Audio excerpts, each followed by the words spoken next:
지난주에 수고하신 분들 다시 한번 감사드리고, 또 사진 찍고 또 이렇게 그 동영상을 만들어준 특별히 이번에 이은하 자매님 감사를 드립니다. 수고 많이 하셨습니다. 좀 전에 광고 말씀드린 대로 우리가 크리스마스 시즌은 나누는 그러한 계절이죠. 그래서 우리 특별히 연말에, 우리 항상 그래야 되지만 우리 연말에 이번 우리 러브 헤이리에 있는 우리 어린이들을 위해서 사랑의 선물을 나누기를 원합니다. 아신 대로 요사이 지금 하이티는 그 어느 때보다 제일 힘듭니다. 폭동이 계속 일어나고 있는 상태고, 너무나 그 가난한, 그 전에도 하루에 한 끼 먹기 어려운 나라인데 지금은 더 힘들어졌습니다. 그래서 이번에 사랑을 모아서 우리 전달하기를 바랍니다. 특별히 이번에 우리 지난 3월 달에 갔던 우리 귀동 그 마을에 진짜 너무 감사한 것이, 우리는 하루밖에는 그 마을은 방문을 못했어요. 맞습니까? 우리 그때 하루밖에 못했는데, 우리가 하루 방문하고 전도하고 나서 그 귀동 마을에 진짜 기똥찬 일들이 일어났습니다. 그래서 사람들이 모이기 시작했고, 지금 부흥이 일어나면서 아직 교회다운 그 건물은 없거든요. 그런데 지금 이런 움직임이 있어요. 그래서 이번에 특별히 그 마을에 150명의 학생들이 있다고 하는데, 거기가 물가가 좀 비쌉니다. 성경책 한 권이 거의 10불이래요. 미국보다도 훨씬 비쌉니다. 가장 중요한 것이 생명의 말씀이지 않습니까? 그래서 이번에 우리 유경민 선교사님을 통해서 우리 한 30불 정도 우리 사랑의 선물을 모아서 우리가 드리기를 원합니다. 우리 크리스마스 때 여러분 선물 돈 많이 쓰잖아요. 그 부분에서 진짜 어떻게 보면 가장 소중한 선물이 될지 모르겠어요. 정성을 다하셔서 한 학생도 좋고 두 학생, 세 학생, 여러분의 형편에 따라서 정성을 모아주시면 우리 IT에 전달해서 진짜 이번에 그곳에서 그 가난과 그 여러 가지 그러한 그 어려움 가운데 있는 어린이들에게 예수님의 소망을 우리 전할 수 있기를, 또 나눌 수 있기를 간절히 부탁을 드립니다. 아신 대로 오늘부터 우리가 대림절, 영어로는 애드벤트라고 얘기하죠. 예수님의 탄생을 기념하는 우리 크리스마스를 앞둔 4주를 우리가 대림절로 지키게 되는데, 그래서 옆에 보면 캔들라이트가 이제 하나가 켜져 있고 다음 주는 2개가 켜지고, 그래서 우리 대림절을 우리가 지키게 됩니다. 많은 분들이 이러한 커머셜리즘, 상업주의에 빠져서 분주하지만 여러분이 아신 대로 the reason for the season, 우리 계절의 주인은, 이유는 예수 그리스도인 줄 믿습니다. 그리고 이번 크리스마스를 우리가 기다리면서 무엇보다도 우리 누가복음 1장에 보면 하나님께서 세례 요한을 먼저 보내셔서 하나님의 백성들을 돌아오게 하라. Let my people return. 돌아오게 하라. 여러분, 우리 다시 한번 개인과 가정과 또 교회, 더 폭넓게는 우리 나라와 민족이 하나님께 돌아가는, 우리 특별히 대한민국에 여러 가지 어려운 문제가 많은데 하나님께 돌아가는 그 은혜가 있기 위해서 여러분 기도하시면서 우리 대림절을 보내주시기를 부탁을 드립니다. 자, 오늘 하나님의 말씀 우리 같이 한 목소리로 앞을 보시면서 읽도록 합니다. 사도행전 11장 23절 같이 한 목소리로 읽겠습니다. 시작. 그가 이리로 하나님의 은혜를 보고 기뻐하여 모든 사람에게 굳건한 마음으로 주와 함께 머물러 있으라 권하니. 아멘. 여러분, 이제까지 살아오시면서 가장 아름다운 것을 본 것이 무엇입니까? 가장 아름다운 것. 어쩌면 여러분의 과거에 어느 박물관을 갔다가 보았던 한 폭의 그림이 될 수도 있습니다. 아니면은 어린 아이들이 이렇게 재롱하면서 이렇게 노는 그런 모습. 아니면 그 남편의 아주 그냥 그 멋진 모습, 또 아내의 아름다운 그러한 모습, 뭐 여러 가지가 아마 눈에 떠오를 것입니다. 근데 저는 가만히 생각해보니까 최근에 지난 한 몇 년 동안에 가장 아름다운 것을 본 것이 무엇인가, 2가지가 이렇게 눈에 떠오르더라고요. 첫째는 한 10여 년 전에 중국 선교를 갔다가 거기 백두산, 우리 중국에서는 장백산이라고 얘기합니다. 그 백두산을 한번 가본 적이 있는데 한 8시간 버스를 타고서 우리 신학생 졸업기념으로 이제 거기를 모시고 갔어요. 그래서 저는 너무 피곤해서 잠을 자면서 갔는데, 이제 목사님 다 왔습니다 라고 하고서 딱 깨보니까 눈앞에 백두산이 있는 거예요. 갔다 오신 분도 계시겠지만 참 제가 입이 진짜 쫙 벌어지면서, 이야, 너무 아름다워. 진짜 장관이에요. 우리 못 가신 분들은 꼭 한번 가시면 좋을 것 같아요. 너무 아름다운 풍경이었고요. 그 다음에는 올해 3월 달에 우리 IT 단기팀과 함께 IT에 가서 선교를 할 때 그 실내에서 잤는데 너무 더워가지고서 그 지붕에 올라가서 몇 분들이 텐트를 치고 잤습니다. 저도 이 지붕에 올라가서 잤는데 그 자려고 이제 딱 누우니까 밤에 그 별이 너무 아름다워요. 진짜 우리 말에 반짝반짝 빛나는 별이잖아요. 진짜 반짝반짝 빛나는 별이 하늘에 쫙 깔려 있는. 너무너무 자, 저는 오늘 여러분들에게 이러한 것들보다 더 아름다운 한 가지를 소개하기를 원합니다. 그것이 뭐냐면 하나님의 은혜입니다.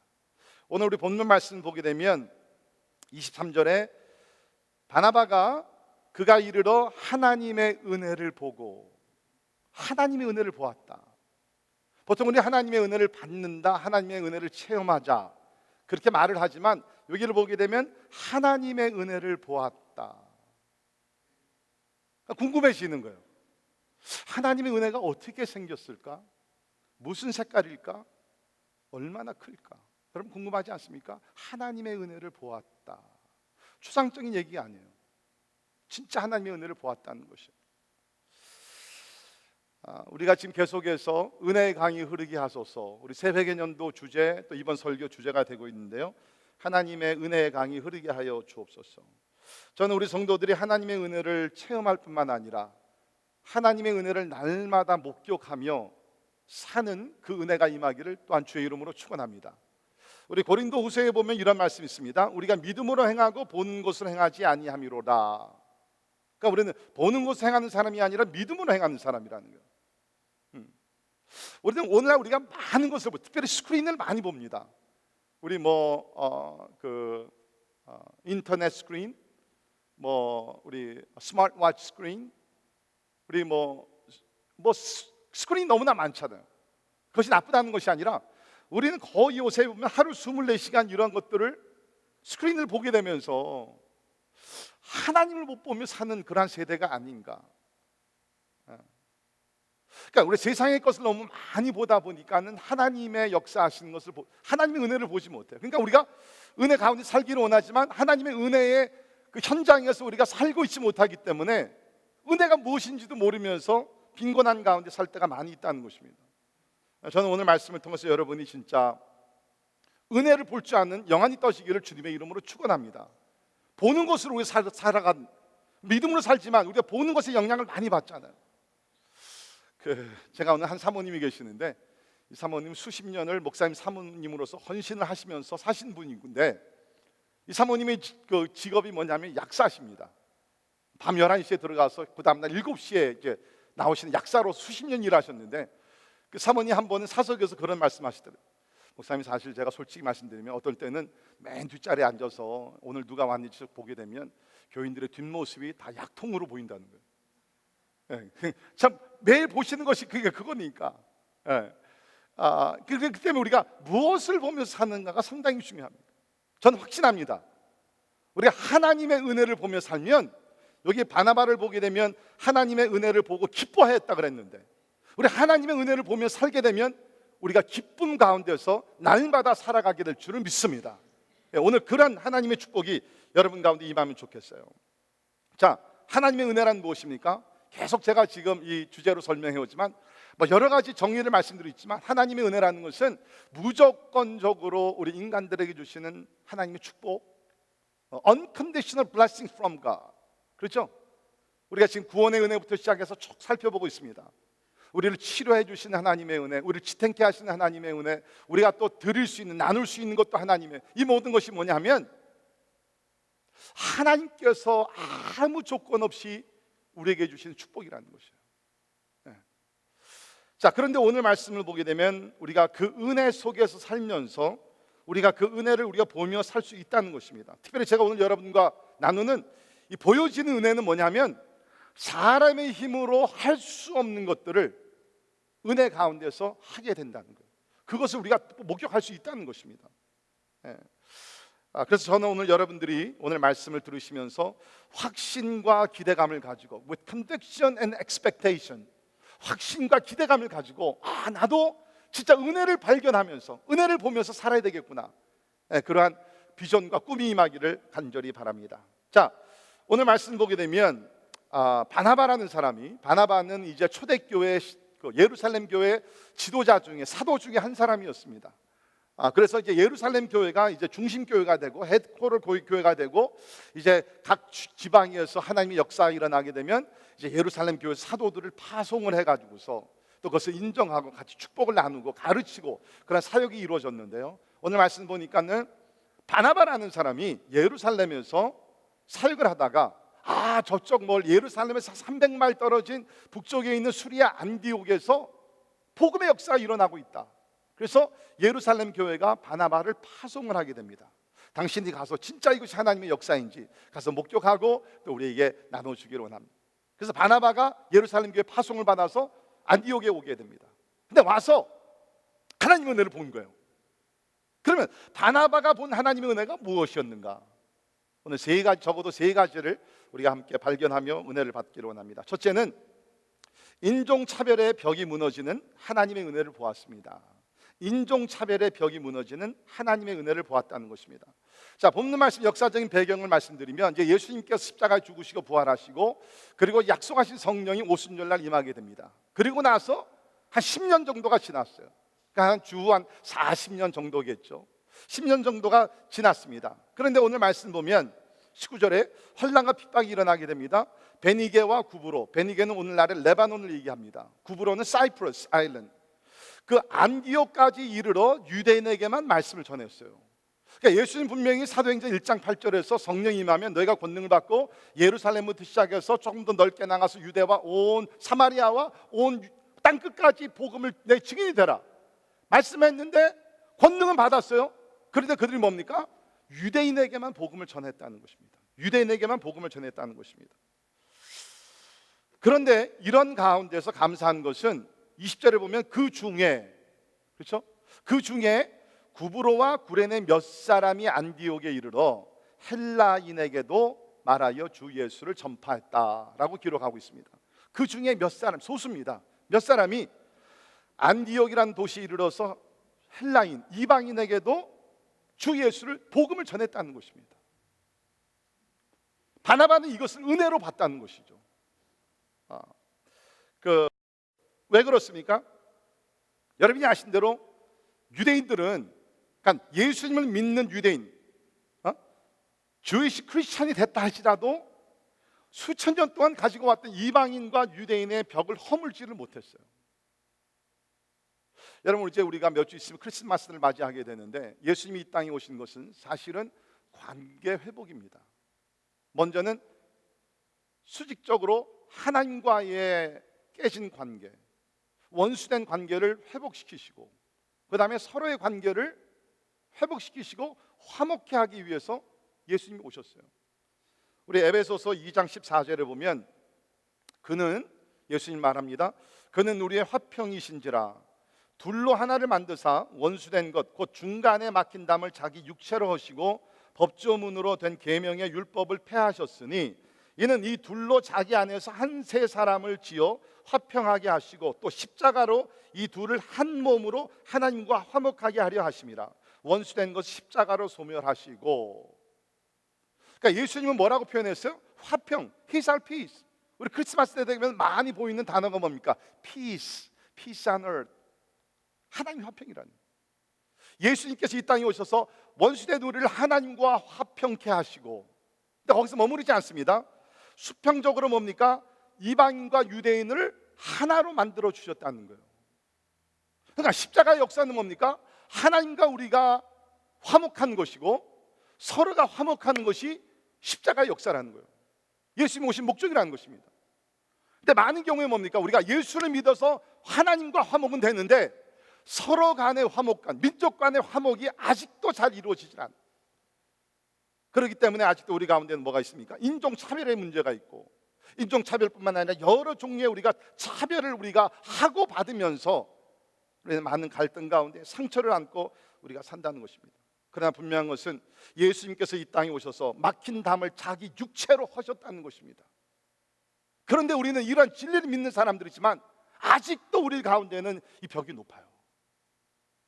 인종 간의 차별의 벽이 높고, 어떠한 경제적인 어떠한 차별의 어떤 벽이 높고, 우리 또 백그라운드의 어떤 차별의 벽이 높고 여러 가지가 많이 있다는 것입니다. 사랑하는 성도 여러분, 우리가 예수를 제대로 믿는다 그러면 우리 가운데 이러한 벽이 허물어지게 될 줄을 믿습니다. 아멘. 여러분이 아직도 만약에 인간 사회에서 이러한 벽을 안고 산다 그러면 아직은 여러분이 은혜를 50%밖에 못 받은 분들이에요. 하나님과의 화목은 됐는데 서로 간의 화목이 이루어지지 않게 되면 50%밖에 우리가 은혜를 받지 못했다는 것입니다.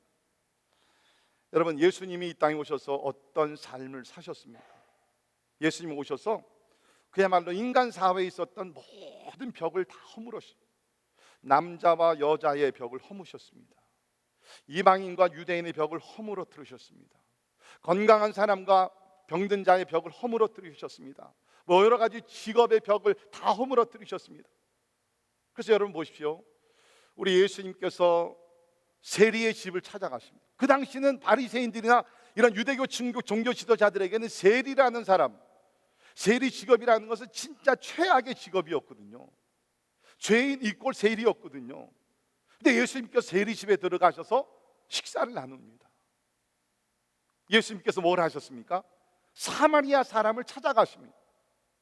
유대인들은 사마리아 사람 피가 섞인 사람이라 그래가지고서 그 지역에 발을 들여놓지도 않았잖아요. 근데 요한복음 4장에 보면 어떻게 나왔습니까? 예수님께서 여행을 하시면서 사마리아로 통행하셔야 하는지라. 영어로 보면 He had to go through Samaria. 보통 유대인들이 밟았던 다른 통로가 있지만 그곳을 가지 아니하고 예수님께서 He had to go through Samaria.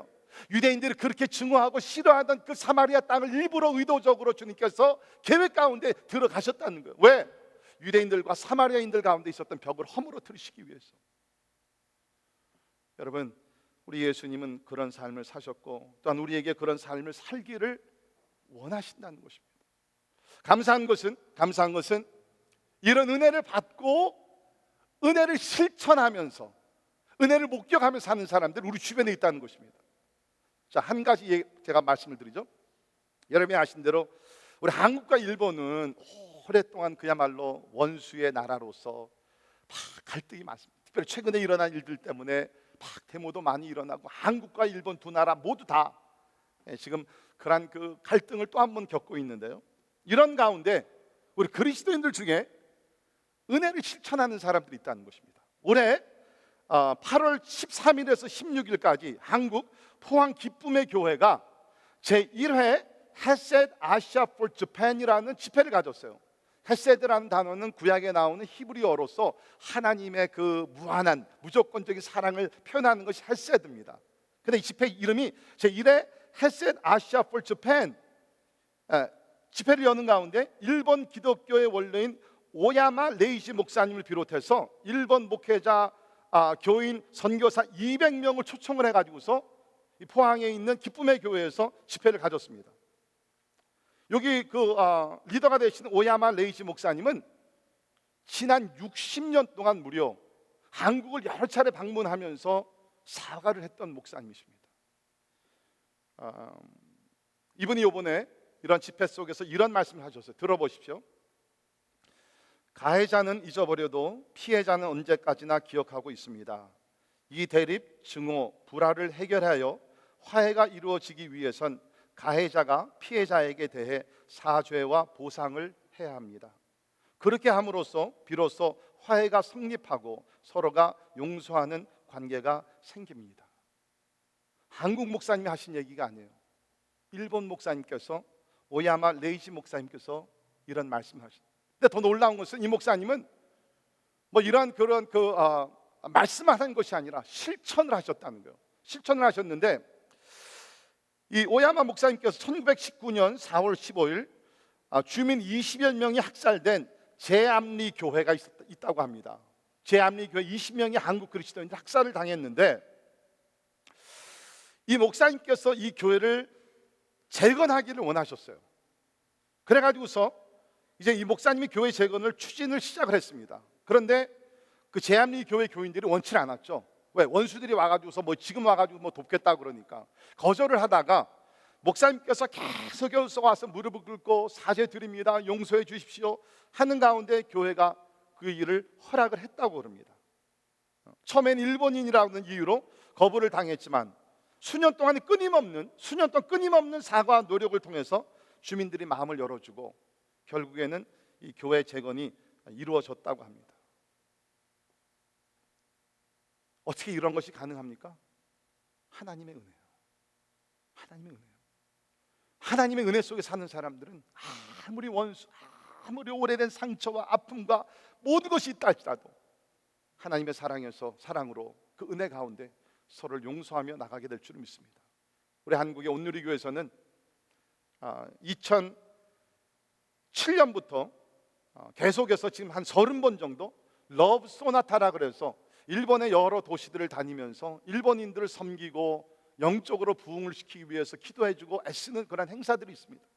한 번 행사들을 할 때마다 엄청난 그런 예산이 들어간다고 합니다. 그러나 하나님의 사랑과 하나님의 은혜로서 저들을 품에 안고 원수를 사랑하고 하나가 되기 위해서 실천하는 이러한 그리스도인들이 우리 주변에 있다는 것입니다. 사랑하는 성도 여러분, 진짜 은혜는 무엇입니까? 은혜로서 용서받아서 하나님과 화목될 뿐만 아니라 우리가 내가 사랑하고 용서할 수 없는 원수들까지 사랑하고 품는 것이 하나님의 은혜인 줄을 믿습니다.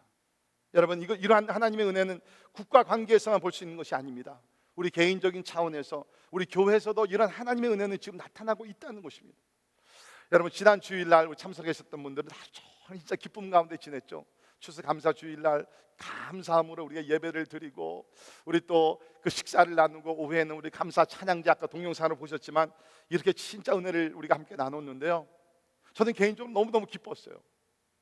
왜냐하면 이 연합 예배 때 진짜 우리 교회 이름이 All Nations잖아요. 근데 여러 나라의 사람들이 참석을 했던 것이에요. 우리 현재 우리 영어권에 우리 중국 학생들이 있습니다. 일본 학생이 있습니다. 아프리카에서 온 학생이 있습니다. 또 우리 가운데는 터키에서 오신 분들도 계시고 여러 나라의 사람들이 이곳에 와서 함께 하나님을 예배할 때 우리 가운데는 장벽이 없잖아요. 세상에서는 어떤지 모르지만 그리스도 안에 있는 사람들은 낮고 높음도 없고 그냥 다 평등하게 그리스도 안에서 하나 되고, 진짜 제가 감사했던 것은 친교 시간에 우리 같이 식사를 나누는데 우리 노숙자들이 지난주에는 좀 어떻게 소문을 들었는지 더 많이 오신 것 같아요. 함께 이곳에서 예배를 드리고 함께 친교실에 올라가서 같은 자리에 다 앉아가지고 식사를 나눴어요. 제가 유심히 봤습니다. 우리 교인들이 어떤 태도로 저분들을 대할까. 진짜 따뜻한 사랑으로 환영해 주시고 그분들이 식사를 하시고 또 나갈 때는 가서 이렇게 포옹을 해주면서, 그때 제가 뭐를 봤어요? 하나님의 은혜를 본 거예요. 여러분, 하나님의 은혜는 막 은사가 막 터지고 막 그런 것뿐만 아니라 하나님의 은혜는 뭡니까? 우리가 충분히 차별할 수 있는 사람들 차별하지 아니하고 주님의 사랑으로 용납해주고 사랑해주고 덮어주고 포옹해주고, 여러분, 이것이 하나님의 사랑인 줄 믿습니다. 하나님은 오늘날에도 우리 가운데 이러한 은혜를 베풀어 주십니다. 여러분, 부탁을 드립니다.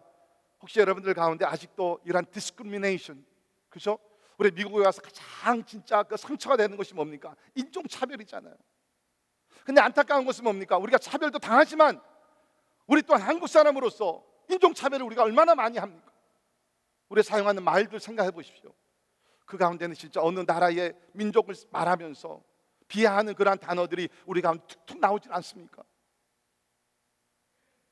하나님의 은혜 속에 사는 자들은 절대로 차별하지 않습니다. 우리가 인종차별뿐만 아니라 우리 한국 사람들 보게 되면 지방적인 차별도 있잖아요. 그렇죠? 우리 한국에서는 뭡니까? 강북과 강남의 차별이 또 있다고 그럽니다. 얼마나 이거 참 안타까운 일입니까? 이런 것들이 사라져야 됩니다. 하나님의 은혜를 모르는 사람들은 어떤 면에서 할 수가 없어요.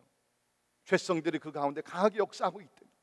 그러나 하나님의 은혜를 체험한 사람들은 그야말로 예수 안에서 모든 사람들을 사랑하고 모든 사람들을 우리가 용납하고 모든 사람들을 섬길 수 있는 하나님의 백성이 된 줄을 믿습니다.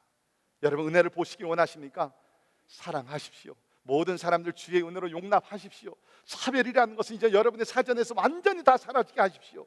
어떤 차별이라도 차별하지 말고 예수님께서 우리를 차별 없이 받아주셨듯이 우리도 모든 사람들을 아무 차별 없이 받아주는 그 은혜가 임하기를 주의 이름으로 축원합니다. 두 번째, 바나바가 안디옥에 가서 보았던 은혜는 뭡니까? 평범한 성도들을 통해 특별한 일을 행하시는 하나님의 은혜를 보았습니다. 평범한 성도들을 통해 특별한 일을 행하시는 하나님의 은혜를 보았습니다.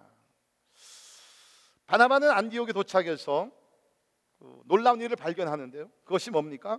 그 20절에 보면 구브로와 구레네 몇 사람이, 이름조차 여기 거론되질 않습니다. 아주 평범했기 때문에 그냥 구브로와 구레네에서 몇 사람이 안디옥에 왔다. 근데 결국은 이 사람들이 헬라인에게 복음을 전하고 그들이 믿고 죽게 돌아왔다 그랬습니다. 평범한 사람들이에요. 베드로가 아니었습니다. 바나바도 아니었습니다. 야고보도 아닙니다. 그냥 이름 모를 소녀가 아니고 이름 모를 그런 평범한 평신도들이었다는 거예요. 이게 하나님의 은혜라는 것이에요. 이게 하나님의 은혜라는 것입니다. 여러분, 사도행전을 보게 되면 사도들도 물론 열심히 나가서 복음을 전했지만 오늘날 우리가 얘기하는 그런 평신도들이 나서서 복음을 전한 흔적들이 많이 기록이 되어 있습니다.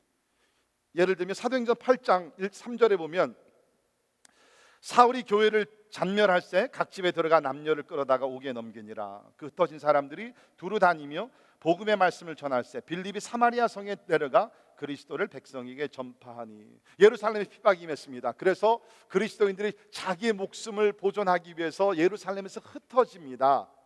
흩어진 사람들은 평신도들이었어요. 평범한 사람들이었어요. 사도들은 예루살렘에 계속 머물러 있었다고 성경에 기록되어 있습니다. 근데 하나님께서 이런 평범한 평신도들을 통해서 사마리아에도 복음의 역사 일어나게 하시고 오늘 말씀에는 저 멀리 수리아의 안디옥에까지 헬라인들에게 복음이 전파되는 놀라운 역사를 이루셨다는 것입니다. 여러분, 성경을 보면요, 하나님이 극히 평범한 사람들을 부르셔서 놀라운 특별한 일을 행하시더라고요. 우리가 아는 노아, 기드온, 예레미야, 아모스, 이런 분들을 보면요, 다 하나님께서 부르셨을 때는요, 하나님, 나는 그 일을 못해요. 나는 말도 못해. 나는 어린아이예요. 열등감에 있었던 사람들도 많이 있습니다. 근데 하나님께서 저들을 부르셔서 능력 주시고 특별한 일들을 감당하게 하셨다는 거예요. 신약은 어떻습니까? 예수님의 12제자들 대부분이 어부 출신들입니다. 그 당시 어부들은요, 잘 배우지 못한 사람들이에요. 세리들이 있었습니다. 세리들은 사람들에게 죄인 중에 죄인이라고 손가락질을 받던 사람들입니다. 그 당시에도 똑똑한 사람들이 많이 있었겠죠. 훌륭한 사람들, 그런 훌륭한 가문의 배경을 가진 사람이 많이 있었겠죠. 근데 예수님께서는 그런 사람 택하지 아니하시고 아주 평범하고, 어떤 면에서는 평균도 되지 않는 below the average, 그런 사람들 택하셔서 하나님께서 능력 주시고 지혜를 주시고 은사를 주셔서 특별한 일들을 감당하게 하셨다는 것입니다. 사도 바울 같은 경우에는 은혜 중에 은혜를 받은 사람이죠. 왜? 이 사람은 평균도 못된 사람뿐만 아니라 예수님의 원수였잖아요. 예수님의 일꾼으로서 도구로서 사용받을 수 있는 조건을 갖추지 않은 사람이, 이 사람은 예수님의 원수였으니까. 그런데 예수님께서 이 바울, 원래 이름은 사울이죠, 택하셔서 큰 일을 행하셨습니다. 그래서 그가 고백한 것이 뭡니까?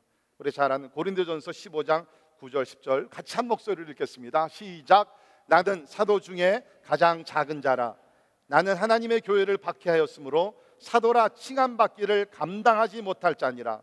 그러나 내가 나 된 것은 하나님의 은혜로 된 것이니 내게 주신 그의 은혜가 헛되지 아니하여 내가 모든 사도보다 더 많이 수고하였으나 내가 한 것이 아니요 오직 나와 함께 하신 하나님의 은혜로라. 아멘. 믿으십니까? 하나님의 은혜로서 예수 그리스도의 원수되었던 바울이 예수 그리스도 전파하는 전도자가 되었다는 거예요. 하나님은 평범한 사람을 통해서 크고 놀라운 일을 행하십니다. 오늘도 마찬가지입니다. 여러분, 우리가 잘 아는 D.L. 무디, 우리 부흥사 목사님, 이분의 학력 배경은요, 초등학교 5학년밖에 안 된다고 그럽니다. 가난하고 힘들게 살아서 5학년밖에는 학교를 다니지 못했어요. 그 후에 이제 삼촌이 보스턴에서 신발 가게를 하고 있었는데 거기를 방문했다서 일을 하면서 거기서 주님을 극적으로 만나게 됩니다.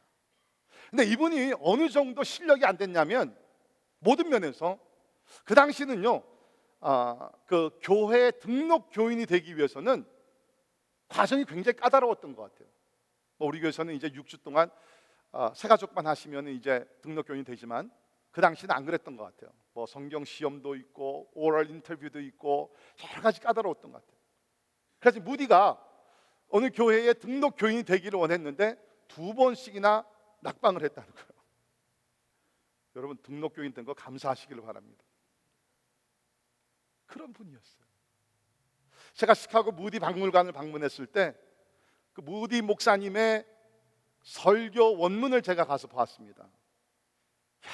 이거는요 진짜 읽지를 못하겠더라고요. 이게 손으로 쓴 건지 발로 쓴 건지 구분이 안 될 정도로 너무너무 형편이 없어요. 그런데 하나님께서 무디를 택하셔서 성령의 권능을 주셔서 미국뿐만 아니라 전 유럽을 부흥시켰잖아요. 할렐루야. 하나님이 행하시는 줄 믿습니다. 여러분 빌리 그레이엄 목사님 진짜 생애에 수백만 명 사람들에게 복음을 전했던 전도자잖아요. 근데 이분이 위튼 대학을 나오셨는데 졸업할 때쯤 돼가지고서 교수들이 모여서 회의를 했대요. 왜냐하면 빌리 그레이엄 이 학생이 성적이 너무나 좋지 않아가지고서 이 학생을 졸업시켜야 되느냐 말아야 되느냐, 그 정도로 학교 공부를 못했다고 합니다. 그러나 하나님의 능력, 하나님께서 능력을 주시니까 전 세계를 뒤집어 엎는 전도자가 되지 않았습니다. 여러분 이것이 하나님의 은혜인 줄을 믿습니다. 그 무디 목사님께서 이런 말씀을 하셨는데 참 의미가 있는 것 같아요. 뭐라고 말씀하셨냐면 Faith makes all things possible. Love makes all things easy. 믿음은 모든 것을 가능하게 만듭니다. 또한 사랑은 모든 것을 쉽게 만듭니다. 여러분 생각해 보세요. 믿음이 있으면 불가능한 것이 가능하게 될 줄 믿습니다. 하나님의 사랑을 품고 살면 모든 것이 쉬워져요.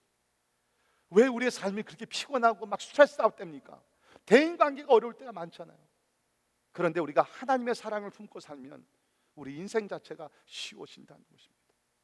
하나님은 무디 같은 평범한 사람에게 이러한 은혜를 주셔서 영적 부흥을 일으켜 하시고 많은 영혼들을 주님 앞에 인도하는 하나님의 일꾼으로 사용하신 줄을 믿습니다. 그렇다 그러면 하나님은 극히 평범한 사람들 택하셔서 특별한 일을 행하게 하신다 그러면 여러분과 저에게도 소망이 있는 줄 믿습니다. 아멘입니까? 네. 우리 가운데는요 나는 안 될 거야, 나는 못해, 난 지혜도 없고 말도 못하고 뭐 아무것도 재주가 없어, 그런 얘기 하지 마세요. 우리 재주로 하나님의 일을 하는 것이 아니라 하나님의 능력으로, 하나님의 은혜로 하는 것인 줄 믿습니다. 여러분 생각에는 제가 원래부터 특별한 사람인 것 같아요? 평범한 사람인 것 같아요? 괜찮아요, 제가 화 안 낼 테니까. 특별한 사람인 것 같아요? 평범한 사람? 아니 평범한 사람도 못 되는 것 같습니까?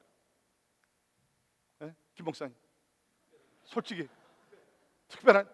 네, 아닙니다. 틀렸습니다. 여러분 그거 아세요? 제가 처음에 신학교 가서 설교하게 들어가서 설교를 하는데 제 첫 설교 15분을 설교를 해야 되는데 너무 긴장하고 벌벌 떨려가지고서 11분밖에 못했어요. 여러분 생각해, 목사님 계속 그렇게 좀 하시죠. 여러분 저는요 진짜 모세가 말을 못했다 그러지만 저는요 지금도 제가 사실 말을 잘 못해요. 안 믿겨지시죠? 그러나 하나님께서 은혜를 주시니까 저는 순간순간마다 새벽기도 인도하는 것도 하나님의 은혜 가운데서 제가 하는 거예요. 그렇다 그러면 하나님께서 우리 모두를 사랑하시고 우리 모두에게 은혜를 주실 때 무디와 같이 또 빌리, 아니 우리가 그렇게 꼭 큰일을 하지 않나 할지라도 하나님의 부르신 현장에서 하나님의 특별한 일들을 능히 감당하게 될 줄을 믿습니다. 그러니까 바나바는 그거를 본 거예요. 안디옥에 도착해서 저 평범한 사람들인데 하나님께서 은혜를 주셔서 특별한 일을 행하시네. 자, 마지막 세 번째 하나님의 은혜를 보았습니다. 그것은 다른 것이 아니라 핍박을 통해 복음이 전파되는 하나님의 은혜를 보았습니다. 핍박을 통해서 복음이 전파되는 은혜를 보았다는 것입니다. 자, 19절입니다. 스데반의 일로. 스데반의 일이 뭐예요? 스데반이라는 집사님이 예수 그리스도의 복음을, 부활을 증거하다가 순교했잖아요. 스데반의 그 핍박으로 일어난 환난으로 말미암아 흩어진 자들이, 예수님은 원래 성령의 권능을 받고 흩어지라 그랬는데 예루살렘 교인들, 유대인들 흩어지기를 원치 않았어요. 여기가 좋사오니 여기서 우리 그냥 천년 만년 지내면서 하나님을 예배합시다. 하나님 흩어지기를 원하셨어요. 근데 저들은 흩어지기를 싫었어요. 하나님께서 핍박이라는 것을 허락을 하셔서 할 수 없이 흩어지게 만드셨어요. 여러분, 사실 핍박이라는 것은 힘들고 어려운 것이 아니겠습니까? 순교를 하는 것이 핍박입니다. 근데 하나님께서는 그것을 통해서 뭡니까? 그리스도인들을 세상으로 흩으셔가지고서 복음이 헬라인에게도 이방인들에게도 저쪽 유럽으로 저쪽 아시아로 땅까지 나갈 수 있도록 하나님께서 핍박을 사용하셨다는 것입니다. 여러분, 예수 그리스도의 복음이 전파된 것은 어제나 오늘이나 많은 경우에 환난과 핍박을 통해서 복음이 전파된다는 사실을 잊지 말기를 바랍니다. 최근에 터키에서 우리 한국 선교사님이 또 순교를 당하셨습니다. 저는 확신합니다. 안타까운 너무나 슬픈 그러한 죽음이었지만 하나님께서 그 죽음의 제사를 받으시고 순교의 제사를 받으시고 그 땅의 복음의 역사를 놀랍게 일으켜 주실 줄을 믿습니다. 핍박이라는 것을 통해서 하나님께서는 복음을 전할 수 있는 은혜를 주신다는 것입니다. 여러분, 현대 시대에도 이러한 역사들이 일어납니다. 제가 한 가지 그 간증을 드리죠. 뭐 저의 개인적인 것이 아니라 어떻게 보면 좀 국가적인 그런 간증인데, 여러분이 아신 대로 우리나라의 1800년도는 정치적으로 그때부터 굉장히 혼란스러웠게 되고 외국 나라의 어떤 침입이 시작되는 그러한 1800년도죠. 자, 그때에 이제 우리나라에 살기가 어렵게 돼가지고서 우리 조선 사람들이죠, 그때 외국으로 흩어지기 시작됩니다. 그래서 저쪽 북쪽 만주 땅으로 우리 한국 사람들이 이제 흩어지게 되고, 그 다음에는 이제 저쪽 이제 옛날에 우리가 부르던 소련 땅으로 흩어지게 됩니다. 근데 우리가 오늘날 얘기하는 조선족들, 이분들은 원래는 한국 땅에서 좀 가난하고 힘들고 농사를 짓던 분들이래요. 그분들이 주로 만주 땅으로 가서 거기 오늘날 얘기하는 흑룡강성 동북성에 가서 자리를 잡고 거기서 농사를 지으면서 이제 사셨다고 그럽니다. 그런데 그때 이제 한국을 떠나신 분들 가운데 이쪽에 오늘날 얘기하는 연해주, 블라디보스톡 그쪽으로 가신 분들은 이제 결국 그분들이 이제 고려인들인데, 그분들은 좀 이렇게 상인들이 많았고요. 돈이 많으신 분들이 좀 있었고, 그 다음에 독립운동을 하시던 분들이 이쪽 블라디보스톡 쪽에 많이 모였다고 그럽니다. 이제 그렇게 살다가 1937년에서 1939년 사이 스탈린이 이 블라디보스톡에 사는 이 조선족, 조선 사람들을 보면서 이제 두려운 생각이 드는 거예요. 왜? 독립운동 하신 분들도 있고 돈 많은 부자들도 있으면서 혹시 이 사람들이 일본의 스파이가 아닌가 의심을 했다 그럽니다. 그래가지고서 블라디보스톡에 살던 우리 한국 사람들을 강제로 이주를 시키게 됩니다. 그래서 기차를 태워가지고서 저쪽으로 우즈베키스탄, 그 소련 땅으로 이제 그 강제 이주를 하게 됐는데, 그 당시에 그 강제 이주를 당한 사람들이 17만 2천 명 정도가 된다고 그럽니다. 그래서 이분들이 카자흐스탄, 우즈베키스탄으로 강제 이주를 당했다고 합니다. 제가 어저께 이 사실들을 다시 한번 확인하기 위해서 우리 지금 퀸스에 사역하시는 고려인 4세 송유한 목사님께 전화를 드려서 확인을 했어요. 이런 일들을 진짜 사실입니까? 다 사실이라는 거예요. 그러면서 송유한 목사님께서 무슨 얘기를 해주셨냐면, 제가 물어봤죠. 제가 우리 미국 역사가들의 기록을 보면 그때에 중앙아시아로 강제 이주를 당한 사람들 중에 크리스찬들이 있었다고 하는데 혹시 그것에 대해서 아십니까? 그때 송유한 목사님께서 이런 재미있는 이야기를 해주셨어요. 목사님, 그 사실입니다. 물론 이제 송유한 선생님도 이제 부모들한테 들은 얘기겠죠. 그때에 블라디보스톡에서 저쪽으로 중앙아시아로 강제 이주를 당한 사람들 가운데는 독실한 크리스찬들이 있었어요. 근데 그때만 하더라도 우리 한국에 이런 완성된 성경책이 없었잖아요. 별로. 쪽복음이라는 것이 있었습니다. 쪽복음. 뭐 복음서의 한 부분들을 이렇게 인쇄해가지고서 이제 읽고 배우고 은혜 받고. 근데 강제 이주를 당한 분들 가운데 쪽복음을 가슴에 품고 가셨던 분들이 계시다는 거예요. 근데 스탈린의 공산주의의 강한 압박 가운데서 공개적으로 성경을 읽거나 가르치지는 못했다고 합니다. 그때 이제 저쪽으로 강제 이주 당하신 분들 가운데 쪽복음을 땅에 묻어가지고서 숨겨놓고 있다가 그냥 가끔 그걸 파가지고서 몰래 성경을 읽고 다시 땅속에 파묻어 놓고, 그러면서 60년을 지내다가 1990년 초에 이제 구소련이 붕괴되고 선교사님들이 들어가셨죠. 그때 우리 김요한 선교사님 가정도 그때 들어가셔서 타슈켄트에서 복음을 전하시며 그 하나님의 역사를 이루셨는데, 그때의 선교사님들이 갔을 때 그 처음에 강제 이주를 당하면서 갖고 갔던 쪽복음을 몇 사람들이 갖고 와, 선교사님, 우리 조상들이 60년 전에 갖고 왔던 성경책입니다. 자, 그런데 이제 하나님의 역사는 거기서부터 크게 일어나는 거예요. 뭐냐면 구소련이 이제 붕괴됐습니다. 그래서 한국과 여러 나라에서 선교사들이 들어가셨어요. 근데 문제는 뭐냐? 러시아어를 못 하잖아요. 제가 들으니까 러시아가 너무 어려웠어요. 어느 한 선교사님은 7년 동안을 다른 걸 하나도 안 하고 언어 공부만 했대요. 그 정도로 러시아어가 어렵습니다. 그러니까 어떻게 복음을 전합니까? 누가 통역을 해줘야 되는 거예요. 그러니까 누가 통역을 했는가? 60년 전에 강제 이주를 당했던 우리 고려인 후세들, 그분들이 이제 선교사님에게 성경도 배우고 그래가지고서 한국말도 배우고, 짧은 한국말이지만 그래도 그 노력을 해가지고서 선교사님 곁에서 복음을 전하는 사람들이 된 것이에요. 우리 김유한 선교사님 대부분 저보다 더 간증을 잘하실 것입니다. 이게 뭐예요? 하나님의 은혜예요. 중국에 사시는 우리 조선족들도 마찬가지입니다. 처음에 우리 선교사님들이 중국에 문이 열렸을 때 들어갔을 때 중국말을 어떻게 해요? 너무나 못하죠. 그러니까 조선족들에게 진짜 복음을 전하고 또 그들 가운데 신앙을 지켰던 조선족들이 있습니다. 그분들을 통해 가지고서 통역을 하게 되면서 복음을 전합니다. 저도 요새도 들어가게 되면 중국을 제가 그렇게 많이 갔지만은 아직도 중국말을 못해요. 기껏 해봤자 니하오 그냥 예수 아인 그거밖에 못합니다. 대신에 우리 통역관들이 옆에 딱 서가지고서 복음을 증거합니다.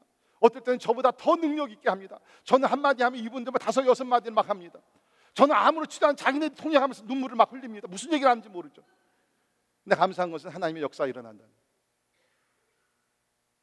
여러분, 하나님께서 우리 한민족, 우리뿐만 아니겠죠. 우리가 아는 것은 이제 한국 역사니까 제가 이런 말씀을 드리지만, 하나님께서는 잃어버린 영혼들, 저 구소련의 그 모슬람권에 있는 많은 영혼들을 구원하시기 위해서 환난과 핍박이라는 것을 통해서 멀리 강제로 이주당했지만 하나님의 섭리 가운데서 진짜 그들을 통해서 복음을 전파하게 하시고, 우리 조선족들이 저쪽 그 만주 땅에 가서 힘들고 고통을 많이 받으면서 어렵게 사셨지만 하나님의 때가 이르면 저들을 통해서 복음이 전파되며, 여러분 중국의 단기 선교 저 갔다 오신 분들 아시지만 우리 조선족 교회들이 지금도 한족 교회들을 섬기고 한족 교회들을 사랑하고 저들을 양육시키는 일들을 조선족 교회들이 많이 하고 있다는 거예요.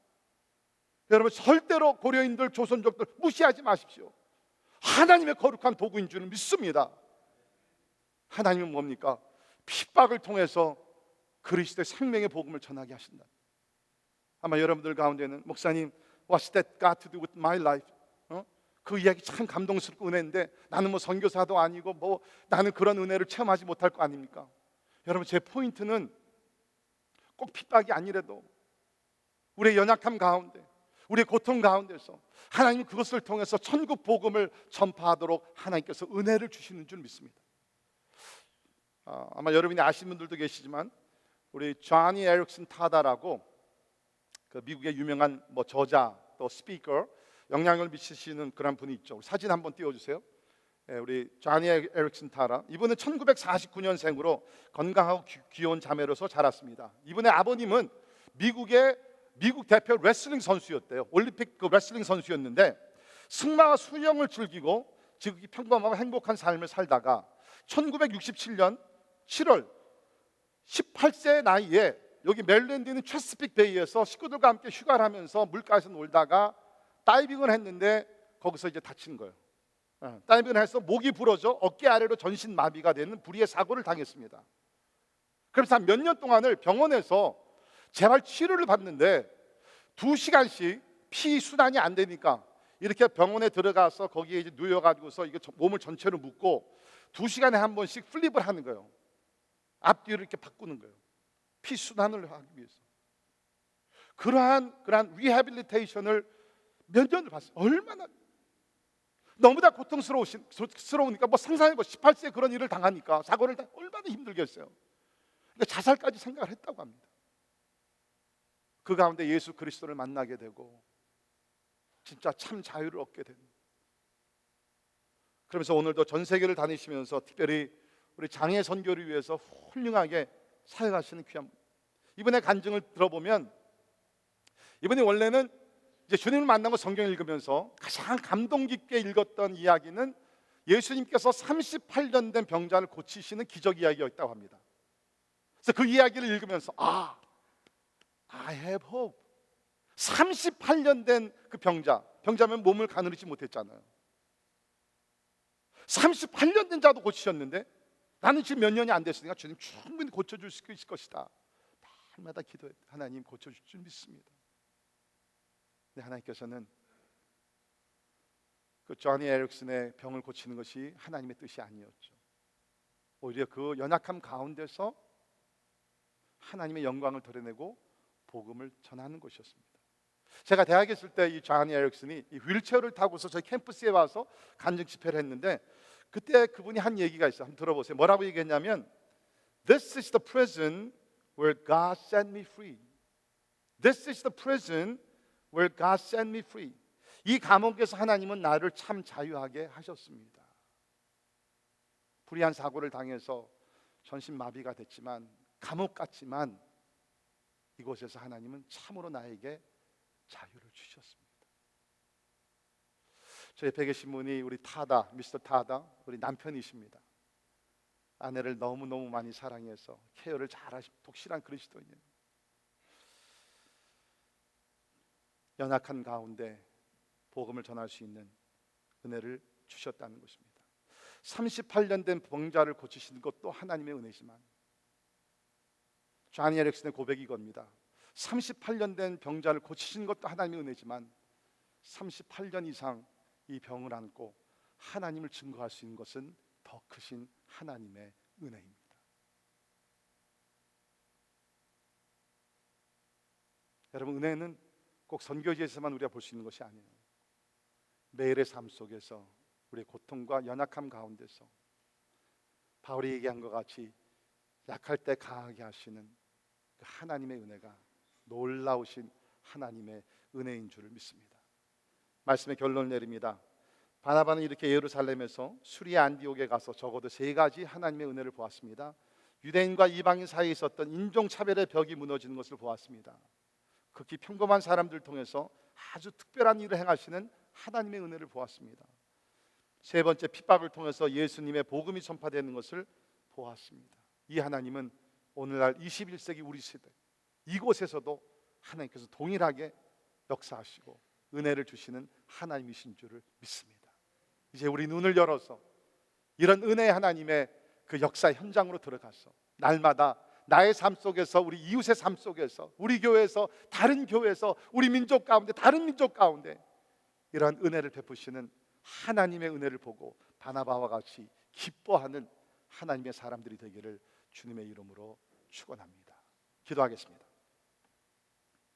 하나님, 우리가 구원받은 것도 하나님의 은혜요, 오늘 우리가 살아가는 것도 하나님의 은혜요, 멀지 않아 주님의 영광의 천국에 들어가는 것도 하나님의 은혜인 줄 믿습니다. 처음부터 끝까지 다 하나님의 은혜입니다. 그러나 하나님, 우리는 너무나 세상의 것을 보면서 살면서 하나님의 은혜를 보지 못하며 영적인 소경이 되어 살 때가 많이 있습니다. 주여, 누가 소경입니까? 시각 장애인이 아니라 영적 장애인입니다. 하나님의 은혜를 보지 못하며, 은혜를 보지 못하기 때문에 불평, 불만과 여러 가지 그러한 그 불필요한 고통을 안고 사는 사람들, 그러한 사람들이 오늘 우리가 아닌지 깨달을 수 있도록 주여 도와주시옵소서. 주님, 기도합니다. 주님께서 우리에게 안수하여 주셔서 영적인 눈이 열리게 하여 주시옵소서. 하나님께서 어떤 은혜를 우리 가운데 지금 행하고 계시는지, 베푸시는지를 보고 우리도 그것을 인하여 기뻐하며 하나님께 영광 돌리는 그리스도인들 되게 하여 주옵소서. 존귀하신 예수님 이름으로 간절히 기도하옵나이다. 아멘. 아멘. 우리 다 일어나셔서 우리 같이 찬양합니다.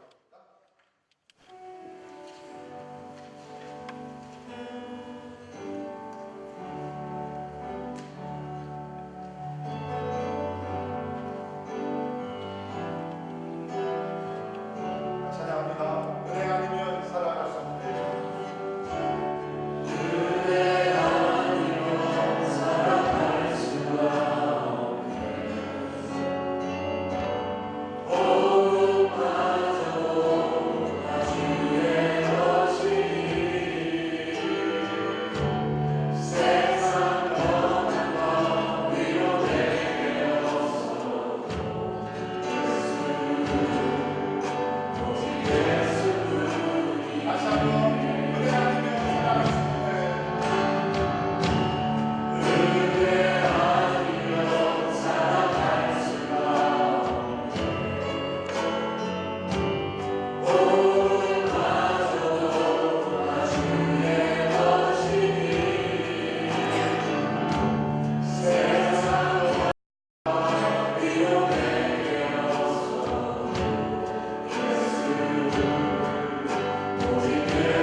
식구들, 또 여러분이 어느 정도 아시는 우리 이웃들 생각해 보세요. 제가 이 찬송을 부르면서 그 하나님의 은혜 아니면 살아갈 수 없어요. 제가 여기서 이렇게 보니까 뭐 제가 개인적으로 다 많이는 알 수 없지만 진짜 하나님의 은혜가 한 분 한 분, 여러분의 가정마다 하나님의 은혜가 넘치는 줄 믿습니다. 아멘.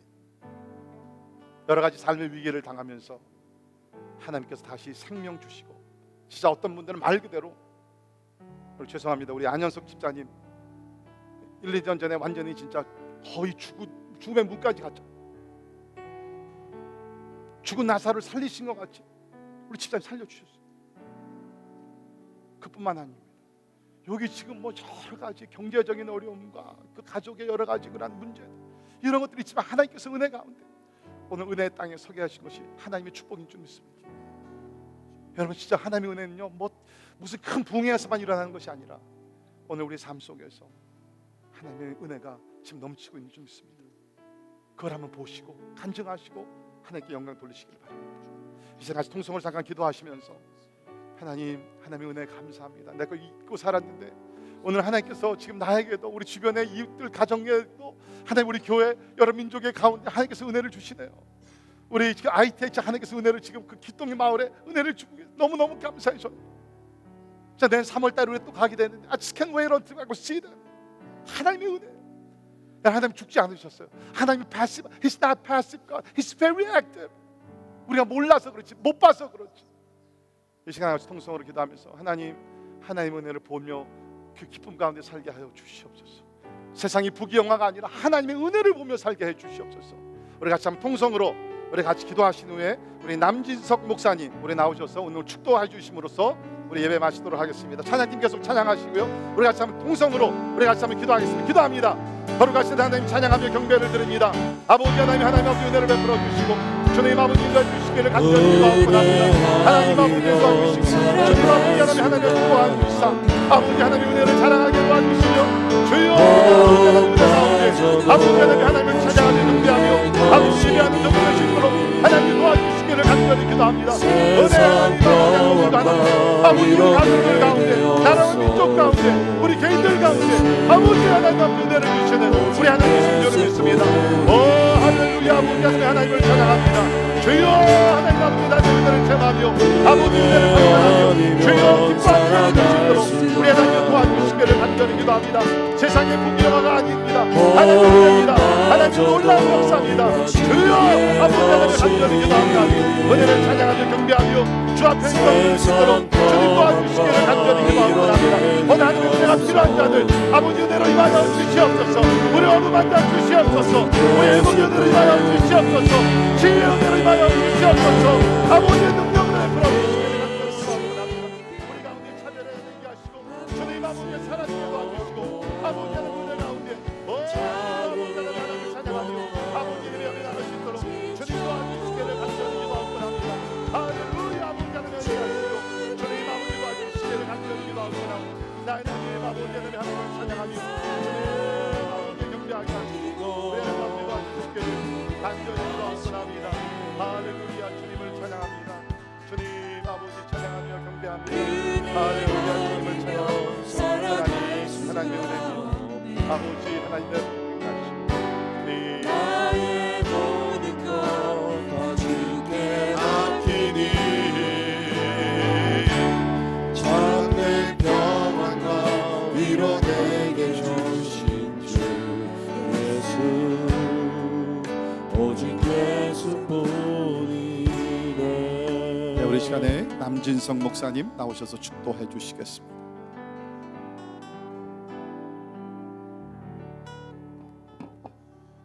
하나님 아버지 감사합니다. 오늘 특별히 말씀을 통하여 어떠한 차별이 있을지라도 그 차별을 오히려 사용하셔서 복음을 전하시는 하나님의 은혜를 감사드립니다. 연약하고 부족하고 평범한 자들을 사용하셔서 복음을 증거하는 은혜 주신 것을 감사합니다. 박해 가운데서도 도리어 그 박해를 통하여 주의 복음 증거하신 은혜 주신 것을 감사합니다. 은혜의 삶을 사모하며 어떤 자리에서도 주 앞에 온전히 나가기를 원하는 사랑하는 모든 성도들의 머리머리 위에